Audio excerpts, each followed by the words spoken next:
Good morning students, welcome back बेटा। आज हम ना थोड़ा सा एक डिफरेंट टॉपिक करने वाले हैं। डिफरेंट क्या है तो आपके एग्ज़ाम के पॉइंट ऑफ व्यू से ही, लेकिन जो मेन इम्पोर्टेंट यहाँ पे है कि आपके सिलेबस में कोई ग्रामर का टॉपिक नहीं है। आज हम सिर्फ सेंटेंस फॉर्मेशन के बारे में कुछ बातें करेंगे। वो मिस्टेक्स जो हम यूजुअली करते हैं जब हम सेंटेंस को फॉर्म करते हैं तो हम उसकी सब्जेक्ट की और वर्ब की एग्रीमेंट नहीं कर पाते, और जिसके कारण कि हमारा सेंटेंस जो है वो ग्रामेटिकली रॉन्ग हो जाता है। तो आज हम उन्हीं कुछ फैक्ट्स के बारे में बात करेंगे। आप ये सोच के चलिए कि हम इस वीडियो के अंदर ग्रामर जो आपके एग्जाम के पॉइंट ऑफ व्यू से सेंटेंस फॉर्मेशन का पार्ट है, ग्रामर का निचोड़ करने वाले हैं। ठीक है कि आपके बहुत सारे कोई आपको कहे कि मुझे ग्रामर सिखा दो तो क्या कहेंगे कि भी चलो आ जाओ मैं टेंस पढ़ा देता हूँ, चलो मैं आ जाओ आपको वॉइस पढ़ा देता हूँ, चलो मैं आपको आ जाओ जो है वो मॉडल्स पढ़ा देता हूँ, चलो मैं आ जाओ आपको नाउन पढ़ा देता हूँ। बोलते हैं ना ऐसे कि हम अलग अलग टॉपिक्स, फिर वो जाके इंटीग्रेशन बनती है कि हमें ग्रामर की कुछ नॉलेज हुई, तो उसमें कितना टाइम लगने वाला है। अगर ऐसे हम ग्रामर करेंगे तो हमारा तो सिलेबस रिवाइज हो ही नहीं पाएगा, हम तो ग्रामर में अटक के रह जाएंगे। तो हम तो सिर्फ उतनी बातें करेंगे जितने की हमारी एग्ज़ाम के पॉइंट ऑफ व्यू से ज़रूरी है। ठीक है, हम वो बातें करेंगे जो आपके सेंटेंस फॉर्मेशन में जहाँ पे मार्क्स कटते हैं और कैसे सेंटेंस को फ्रेम करते हैं, किस तरह की सिचुएशन में किस तरह का सेंटेंस बनेगा, हम वो सारी बातें करेंगे। ये वीडियो आपके लिए बहुत इंपॉर्टेंट होने वाली है, बहुत बहुत इंपॉर्टेंट। और साथ में ये मैं आपको सजेस्ट करूँगी कि आप यहाँ पे जो मैंने नोट्स की फॉर्म में आपका कुछ ट्रिक्स भी लगा लीजिए, या भी इजी तरीके से समझाने की जो कोशिश की है, इसको आप भी अपने खुद के नोट्स बनाएंगे, ताकि एक बार में चीज़ें याद नहीं होती बेटा। हमें भी एक बार में याद नहीं हुई थी। ये नहीं कि हमने एक बार पढ़ा और एक बार में सारी चीज़ें याद हो गई, बिल्कुल नहीं। हम चीज़ों को जब बार बार रिवाइज करते हैं तभी हमें कोई चीज़ें याद होती हैं। हाँ, समझ एक बार में आ जाए। समझ, कॉन्सेप्ट को समझना और याद करना, दोनों में काफ़ी डिफरेंस है। हम यहाँ पे सिर्फ कॉन्सेप्ट को समझेंगे, लेकिन उसके बाद हमारा कुछ लर्निंग पार्ट भी बचेगा। लेकिन अगर आपका समझने वाला पार्ट हो जाता है तो लर्निंग वाला 90% ऑटोमेटिकली हो जाता है, उसमें 10% रिवीजन के चांसेस बचते हैं। चलो, मैं वीडियो को ज़्यादा नहीं बढ़ाना चाहती, इतने ज़्यादा फिलोसफिकल आपको लेक्चर देके हम सीधा अपना कॉन्सेप्ट पे आते हैं। देखिए, सेंटेंस की फॉर्मेशन आपकी जो कहें तो मेन ही तो होते हैं सब्जेक्ट और वर्ब। ये तो भाई चलो मैंने लिख दिया ऑब्जेक्ट यहाँ पे, ठीक है, लेकिन ऑब्जेक्ट के बिना भी सेंटेंस बन सकता है। कुछ सेंटेंस, सारे सेंटेंस नहीं कह रही मैं, कुछ सेंटेंसेस ऐसे होते हैं जो बिना ऑब्जेक्ट के भी बन सकते हैं। जैसे मैंने लिखा ही प्लेज, तो वो खेलता है, तो ये भी आपका या ही इज़ प्लेइंग, वो खेल रहा है, तो बिना ऑब्जेक्ट के भी बन रहे हैं। जिसमें आपका ट्रांजिटिव और इंट्रांजिटिव का फर्क वो होता है। वर्ब के दो टाइप होते हैं, ट्रांजिटिव इंट्रांजिटिव। लेकिन हम नहीं जाएंगे, हमने अपने आप को कंफ्यूज नहीं करना, सिर्फ हमने सिंपल सी बात समझनी है। हमने क्या बात समझनी है? हमने समझना है कि सब्जेक्ट और वर्ब से हमारा सेंटेंस बनता है। अच्छा भाई चलो, ये तो हमें पता लगी। अब हम आते हैं कि भाई सब्जेक्ट क्या क्या बन सकता है। भाई सब्जेक्ट हम किसी ना, सेंटेंस में क्या है, हम किसी चीज़ को डिस्क्राइब भी तो करते हैं, किसी पर्सन के एक्शन को डिस्क्राइब करें, यही तो किया जाता है। तो किसी की क्वालिटी को एक्सप्लेन करें, यही एक्सप्लेनेशंस होती हैं। तो अगर हम इसी में बात करें तो उसके एक्शन को डिफाइन किया जा रहा है कि Ram is writing a letter. ठीक है, सब्जेक्ट क्या बना आपका? राम बना। ठीक है, इज़ आपकी हेल्पिंग वर्ब, ये आपकी मेन वर्ब, और ये आपका ऑब्जेक्ट। हम ये कहें ये सब्जेक्ट, ये प्रेडिकेट, इस पार्ट को हमने क्या बोल दिया? प्रेडिकेट, कि जिसके जो उसके बारे में बताया वो प्रेडिकेट, जिसके बारे में बताया वो सब्जेक्ट, यही तो होता है। तो यहाँ पे हमने यही है कि हम जब भी सब्जेक्ट बनाएंगे बेटा, सब्जेक्ट नाउन या प्रोनाउन होता है, इसके अलावा सब्जेक्ट और कोई भी नहीं हो सकता। देखो मैं आपके सामने 2-4 एग्जाम्पल लिखे हैं मैंने, इनको देखिए। India is facing rapid urbanisation, India noun है, ये सब्जेक्ट है, ये सब्जेक्ट है, ये सब्जेक्ट है, ये सब्जेक्ट है, ये सब्जेक्ट है। अच्छा, इंडिया क्या है? नाउन है। मॉनसून क्या है? नाउन है। वी क्या है? प्रोनाउन है। अवर क्या है? प्रोनाउन है। ही क्या है? प्रोनाउन है। ठीक है, तो हमारा जब भी सब्जेक्ट बनेगा वो क्या होगा? या तो नाउन होगा या प्रोनाउन होगा, इसके अलावा और कोई भी सब्जेक्ट नहीं होता। क्लियर है इतनी? अच्छा भाई, हम क्या करने वाले हैं कि इन नाउन प्रोनाउन के अकॉर्डिंग हमें हेल्पिंग वर्ब यूज़ करनी है, इन्हीं नाउन प्रोनाउन के अकॉर्डिंग हमें जो है वो मेन वर्ब यूज़ करनी है। हमारा जो आज का मेन कॉन्सेप्ट है वो यही है कि इन्हीं नाउन प्रोनाउन के अकॉर्डिंग हमें हेल्पिंग वर्ब और इन्हीं नाउन प्रोनाउन के अकॉर्डिंग हमें मेन वर्ब यूज़ करनी है। चलो भाई, अच्छा हम बात करें भाई हेल्पिंग वर्ब, तो हेल्पिंग वर्ब बेटा हमारी 4 फॉर्म होती हैं। हेल्पिंग वर्ब की हमारी 4 फॉर्म होती है इंग्लिश लैंग्वेज में, जिन 4 फॉर्म को के ही हेल्पिंग वर्ब पूरी इंग्लिश लैंग्वेज में यूज़ की जाती है। मैं आपको ये चीज़ बोलना चाहूँगी कि 4 फॉर्म कौन कौन सी, पहले देखो समझो।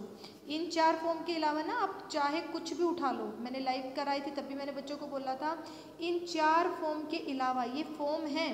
फॉर्म से मतलब कि जैसे हमने बात करें आपकी, देखो नीचे देखिए, ये हैं आपकी 4 form, be, do, modal, have. ठीक है, बी के अंदर ये सारी आती हैं, डू के अंदर ये सारी आती हैं, मॉडल के अंदर ये सारे मॉडल्स आते हैं और हैव के अंदर सारे ये आते हैं। ठीक है, समझे बात को। तो ये सारी इतनी सी ही फॉर्म होती हैं जो इंग्लिश लैंग्वेज के लिए होती हैं, इंग्लिश लैंग्वेज में हेल्पिंग वर्ब का काम करती है, इनके अलावा कोई भी नहीं होती। अच्छा भाई, ऐसा कुछ है? बिल्कुल ऐसा ही है। आप बेशक से अपनी कोई भी बुक उठाना, बुक के अंदर हेल्पिंग वर्ब सर्कल करते चले जाना और फिर बाद में बैठ के मिलाना, क्या इनके अलावा कोई हेल्पिंग वर्ब यूज़ हो रही है? नहीं हो रही मिलेगी, 100% नहीं मिलेगी, यही हेल्पिंग वर्ब होती हैं। तो हमें तो इन्हीं का यूज़ आना चाहिए भाई, जब इंग्लिश में इतनी हेल्पिंग वर्ब हैं तो हम भाई इन्हीं का यूज़ हमें पता होना चाहिए। बिल्कुल, देखो हम बात करें बी फॉर्म, बी फॉर्म में होता है बेटा आपका इज़ेमार, वोज, वर और बींग। बीन भी होता है और बींग भी होता है, यहाँ पे एक वर्ड आपका रह गया बींग। ठीक है, ये आपकी फोर्थ फॉर्म। फोर्थ फॉर्म कौन सी? देखो हम ये बाद में बात करेंगे फोर्थ फॉर्म वाली, लेकिन यहाँ बीइंग भी है, इतना समझो आप पहले। अच्छा, ये इतनी फॉर्म हम कैसे याद करें? अरे ये तो बहुत इजी है। हम बी की जब फॉर्म बनाते हैं तो बी वॉज बीन, ये हमारा मेन वर्ब का भी काम करती है बी, तो ये उसकी ये प्रेजेंट फॉर्म। अच्छा, वॉज उसकी पास्ट फॉर्म और बीन उसकी पास्ट पार्टिसिपल फॉर्म, जिसे हम परफेक्ट भी बोलते हैं, जो कि परफेक्ट में यूज़ किया जाता है। अच्छा मैम, आपने ये क्यों बताया? ये मैंने इसलिए बताया, बी के अंदर आ गई प्रेजेंट वाली सारी, बी वॉज बीन याद अगर हुआ तो सारी फॉर्म याद होगी। बी के अंदर कौन सी? प्रेजेंट बोली, वॉज के अंदर सारी कौन सी? पास्ट बोली, और आपकी बीन हो गई थर्ड फॉर्म या फिर बीइंग। Got it? तो ये हमारी बी फॉर्म, पहली फॉर्म। चलो कितनी फॉर्म पढ़नी है हमने? 4। ये सेकंड हमारा हुआ डू, डज, डिड। सेकंड क्या हुआ? Do, does, did. ठीक है, सेकंड में हमारी डू, डज, डिड यूज़ होती हैं। अच्छा, फिर सारे मॉडल्स होते हैं, मॉडल में सारे will, would, shall, should, can, could, may, might और ought to, must, use to. ठीक है, हैव में आपकी हैज़, हैव, हैड। तो ये 4 फॉर्म होती हैं जो हेल्पिंग वर्ब के तौर पे यूज़ होती है। चलो पता लगी हमें। अच्छा मैडम, सब्जेक्ट और प्रोनाउन से क्या रिलेशन? सब्जेक्ट और इससे रिलेशन ये कि अगर आपका सब्जेक्ट सिंगुलर है तो जो आप हेल्पिंग वर्ब यूज़ करेंगे वो सिंगुलर यूज़ करेंगे। मैंने आपको ये पहले सब्जेक्ट बताया फिर हेल्पिंग वर्ब, क्यों? कि अगर आपका सब्जेक्ट सिंगुलर है तो आपकी हेल्पिंग वर्ब होगी सिंगुलर, अगर आपका सब्जेक्ट प्लूरल है तो हेल्पिंग वर्ब होगी प्लूरल। ठीक है, अच्छा ये अगर आपका ये प्रेजेंट में लिखना चाह रहे हैं तो यूज़ करेंगे ये, पास्ट में लिखना चाह रहे हैं तो यूज़ करेंगे ये। ठीक है, सारों की पता हो, ये सिर्फ इसके केस में नहीं बेटा, सबके केस में, कि किसके साथ सिंगुलर लगता है किसके साथ प्लूरल। अच्छा, डू की बात करते हैं, डू किसके साथ यूज़ होता है? डू प्लूरल के साथ यूज़ होता है। डज किसके साथ यूज़ होता है? डज सिंगुलर के साथ यूज़ होता है। ठीक है, प्रेजेंट में ज़्यादा प्रॉब्लम करती है, पास्ट में प्रॉब्लम नहीं करती, क्योंकि पास्ट में कोई फ़र्क नहीं पड़ता। देखो डिड पास्ट में है, ठीक है, डिड पास्ट में है तो ये आपका, और हेड कहें, ये हेड आपका पास्ट में ही है, तो ये दोनों केसेस हैं कि यहाँ पे सिंगुलर प्लूरल का कोई फ़र्क नहीं पड़ता, सबके साथ ये सेम तरीके से यूज़ होती है। ठीक है, चलिए। अच्छा, विल, वुड, शैल, शुड की बात करें तो यहाँ भी सिंगुलर प्लूरल का कोई पंगा नहीं है, ये सिंगुलर के साथ भी प्लूरल के साथ भी ऐसे ही यूज़ होती हैं। हैज़ आपका सिंगुलर के साथ यूज़ होता है, हैव आपका प्लूरल के साथ यूज़ होता है, फर्स्ट और सेकंड पर्सन के साथ भी यूज़ होता है हैव का यूज़। हेड में बताया ही था, कोई पंगा नहीं है। हमने 2 एग्रीमेंट किए, कौन से एग्रीमेंट? सब्जेक्ट का और हेल्पिंग वर्ब का, कि अगर सब्जेक्ट सिंगुलर है तो हेल्पिंग वर्ब भी सिंगुलर, अगर सब्जेक्ट प्लूरल है तो ये भी प्लूरल, इसके अकॉर्डिंग लगेगी। अच्छा भाई, अच्छा हमारी सिंगुलर है कौन कौन सी? सिंगुलर हमारा इज़ है, हमारा डज है, वोज है, ठीक है। और बात करें तो हैज़ है, यही है सिंगुलर। अच्छा प्लूरल कौन कौन से हैं, हमारा आर प्लूरल है, वर प्लूरल है, डू प्लूरल है और हैव प्लूरल है। ठीक है, ये बाकी जो बच गए ये क्या, बाकी बच गए वो जिन पे कि सिंगुलर प्लूरल का कोई भी इफेक्ट नहीं होता। देखो डिवीज़न कैसे करेंगे, डिवीज़न आप अपना खुद का अगर वो बनाएं, खुद के नोट्स बनाए तो कैसे बनाएंगे, सिंगुलर की लिस्ट बनाओ कि ये सारे सिंगुलर, प्लूरल की लिस्ट बनाओ ये सारे प्लूरल, और ये कौन से जो सिंगुलर और प्लूरल से इफेक्टेड नहीं है। Got it. चलिए दो का कनेक्शन कर लिया हमने सिंगुलर प्लूरल का। अब हेल्पिंग वर्ब से तो काम नहीं चलेगा, हेल्पिंग वर्ब के साथ हमें क्या यूज़ करनी पड़ती हैं, मेन वर्ब यूज़ करनी पड़ती हैं। ये हो गई आपकी मेन वर्ब। मेन वर्ब की भी आपकी मैंने 4 फॉर्म लिखी हैं, first form, second form, third form और फोर्थ। ठीक है, फर्स्ट कौन सी आपने बनाया गो, सेकंड कौन सी मैंने लिख दिया वेंट, थर्ड कौन सी मैंने लिख दिया गोन, अच्छा फोर्थ कौन सी मैंने लिख दिया गोइंग। बन गया, ये आपकी first form, second form, third form, I N G वाली फॉर्म कौन सी होगी, फोर्थ है। बिल्कुल यही होती है, 4 ही फॉर्म होती हैं। अच्छा भाई फिर क्या करें, अब हम करेंगे इनको मैच कि हेल्पिंग वर्ब के अकॉर्डिंग मेन वर्ब लगेगी ना, तो बी फॉर्म के साथ हमेशा यूज होती है V4। बी फॉर्म के साथ क्या, V4, चाहे वो इज है, चाहे वो एम है, चाहे वो आर है, चाहे वो वोज है, चाहे वो वर है, क्या यूज़ होगा, जो है वो V4 का यूज़ होगा। बेटा बातों को समझ रहे होगे ना, हम ये क्या कर रहे हैं। ठीक है, हम देख रहे हैं कि हमारे सेंटेंस कहाँ गड़बड़ में आते हैं। अच्छा हम गड़बड़ में तब आते हैं जब हम इज एम आर के साथ लगा दें, मान लो हमने यहाँ पे यूज़ कर दिया आपका वर्ब की फर्स्ट फॉर्म, अगर हम डायरेक्ट वर्ब की फर्स्ट फॉर्म यूज़ कर दे तो गड़बड़ में आ गया सेंटेंस हमारा, क्योंकि रूल तो ये कहता है कि इसके साथ क्या लगेगी, V4। ठीक है, अच्छा दूसरा मैंने लिखा डू फॉर्म, अच्छा डू फॉर्म हमारी इसके साथ यूज़ होती है हमेशा V1, डू के साथ, चाहे वो डिड ही क्यों ना हो। ही डिडंट वॉन्ट, वॉन्टेड नहीं लिखेंगे। बहुत सारे बच्चों को कन्फ्यूज़न होता है कि डिड के साथ फर्स्ट फॉर्म लगती है, बिल्कुल सेकंड फॉर्म लगती है, बिल्कुल नहीं लगती।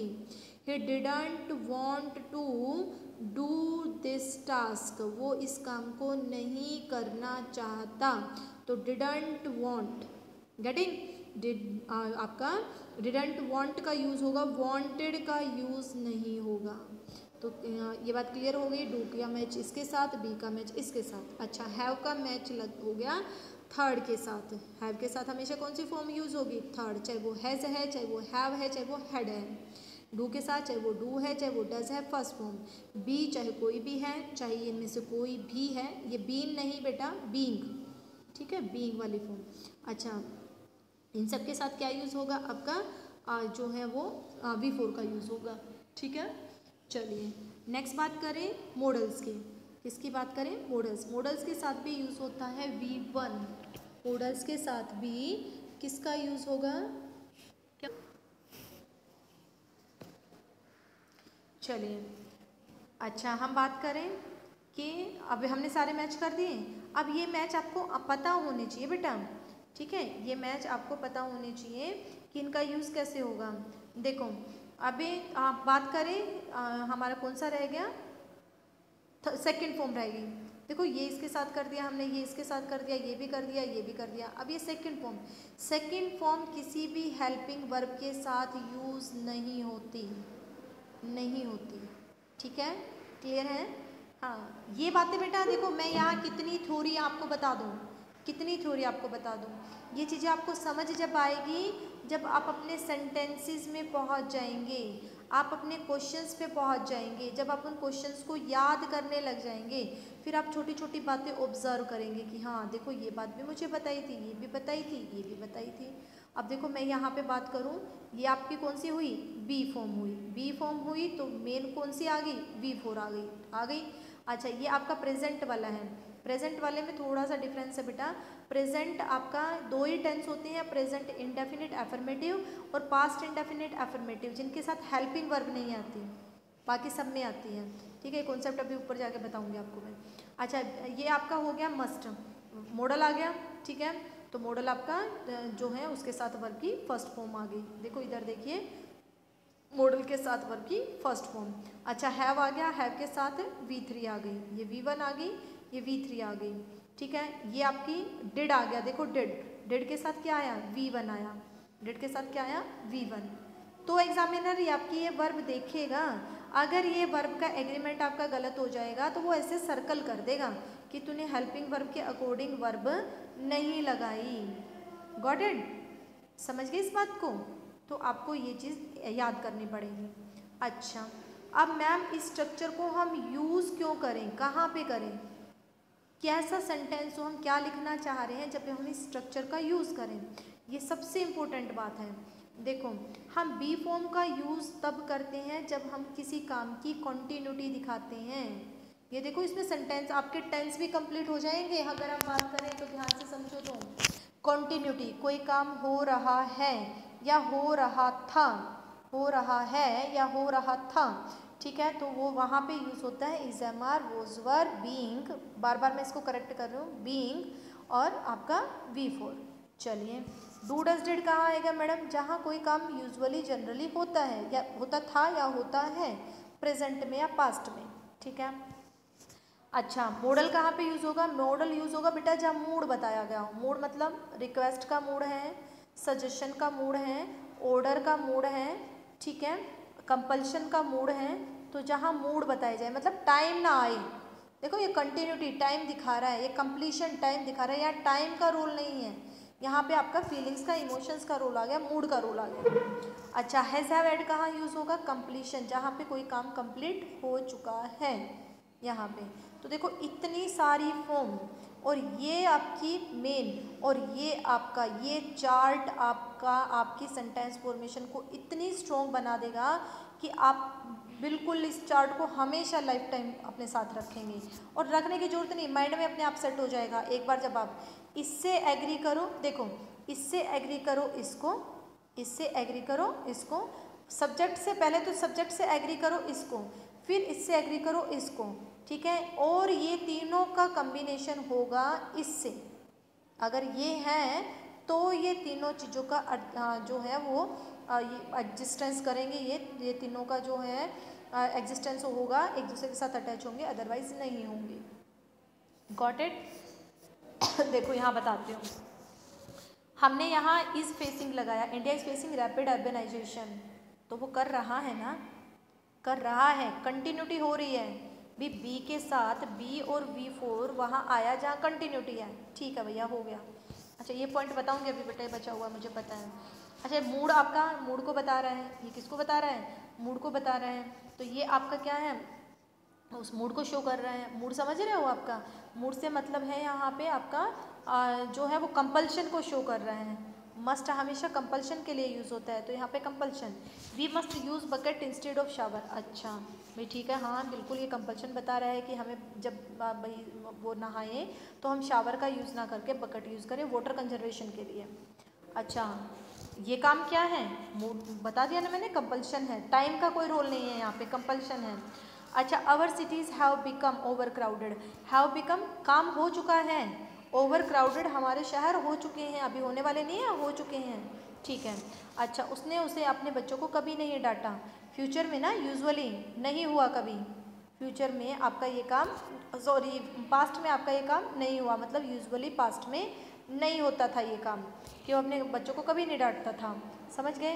तो ये आपका क्या हुआ, जो है वो हो गया आपका पास्ट वाला, ठीक है, डिड के साथ आपकी वर्ब की फर्स्ट फॉर्म जो कि पास्ट में कोई काम नहीं होता था, ठीक है। अब आ जाते हैं एक बार इस वाले पे, मॉनसून पे।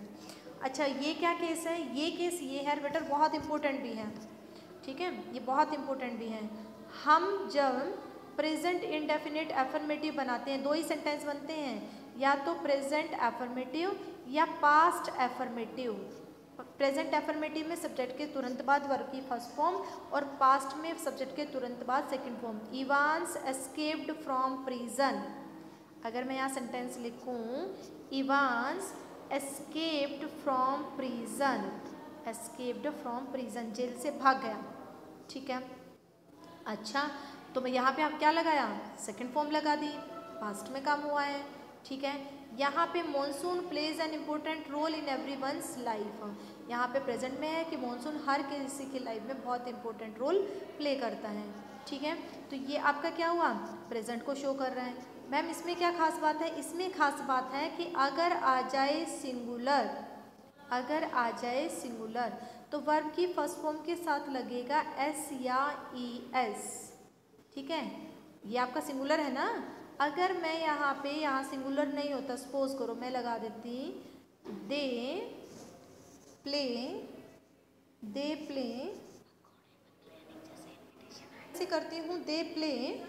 ठीक है, क्या करती हूँ, देखो यहाँ पे they play, they play an important life, sorry important role in everyone's life. They मतलब कुछ भी हो सकता है यहाँ पे। ठीक है, तो यहाँ पे मैं प्ले लगाऊंगी, प्लेज नहीं लगाऊंगी, क्योंकि ये प्लूरल है।